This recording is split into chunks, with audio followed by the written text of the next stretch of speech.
ராமராமா வியாழக்கிழமை 18ஆம் தேதி பராபவ வருஷம் ஆனி மாதம் 4ஆம் தேதி சதுர்த்தி திதி நட்சத்திரம் புஷ்ய நட்சத்திரம் சாயங்காலம் 4 மணி 58 நிமிஷம் வரை பின்பு ஆஸ்லேஷா என்கிற ஆயில்ய நட்சத்திரம் வியாகாத யோக வணிஜகரணம் ராகுகாலம் மதியம் 1:30 வரை யமகண்டகா கார்த்தால 6:00 வரை.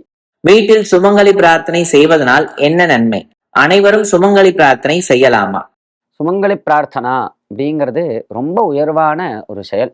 பெண்களை பூஜிக்கக்கூடியதான ஒரு செயல். நமது சனாதன ஹிந்து மதத்துல பெண்களுக்கு ரொம்ப உயர்வான இடம் கொடுக்கப்பட்டுள்ளது.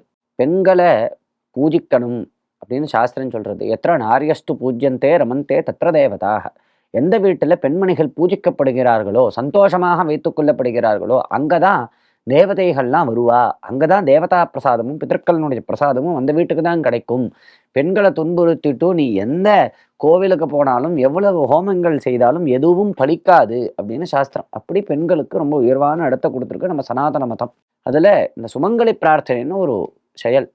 சுமங்கலி பெண்களை கூப்பிட்டு அவர்களுக்கு வஸ்திரங்கள் கொடுத்து, அவர்களுக்கு எண்ணெய் தேய்ச்சி குளிப்பாட்டி விட்டு, அவளுக்கு வஸ்திரங்கள் புடவை எல்லாம் கொடுத்து, அவளுக்கு நிறைய ஆபரணங்கள்லாம் கொடுத்து, அவர்களுக்கு நலங்கிட்டு மஞ்சள் பூசி குங்குமம் இட்டு புஷ்பங்களால் அலங்காரம் பண்ணி அவர்களுக்கு போஜனம் நல்ல ஷோடசோபச்சார பூஜைகள் செய்து போஜனங்கள் அறுசுவை உணவை அளித்து அவர்களை பிரதட்சணம் பண்ணி நமஸ்காரம் பண்ணி அவர்கள்கிட்டேருந்து ஆசீர்வாதம் வாங்கிக்கிறது தான் இந்த சுமங்கலி பிரார்த்தனை அப்படிங்கிறது.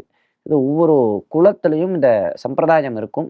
இந்த சம்பிரதாய பேதங்கள் சிலது இருக்கும். அந்த பண்ணுற முறையில் சிலது அவரவர்கள் குல வழக்கத்தில் வித்தியாசம் இருக்கும். ஆனால் எங்கள் குலத்தில் இந்த சுமங்கலி பிரார்த்தனையே கிடையாது அப்படின்னு சொல்லி பல பேர் இந்த சுமங்கலி பூஜையே பண்ணுறதில்ல. அது ரொம்ப தப்பு.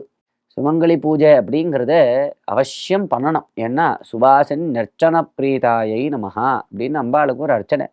சுவாசினிகளை பூஜிக்கிறதுனால அம்பாள் ரொம்ப சந்தோஷப்படுறா அப்படின்னு சொல்லப்படுறது. சுமங்கலி பிரார்த்தனை வழக்கம் இல்லைன்னாலும் நாம் வழக்கத்தை ஏற்படுத்திக்கலாம். தப்பே கிடையாது. ரொம்ப நல்ல காரியம். அவசியம் சுமங்கலி பிரார்த்தனையை 6 மாதத்துக்கு ஒரு முறை அல்லது வருஷத்துக்கு ஒரு முறையாவது கட்டாயம் செய்ய வேண்டும். ராமராம்.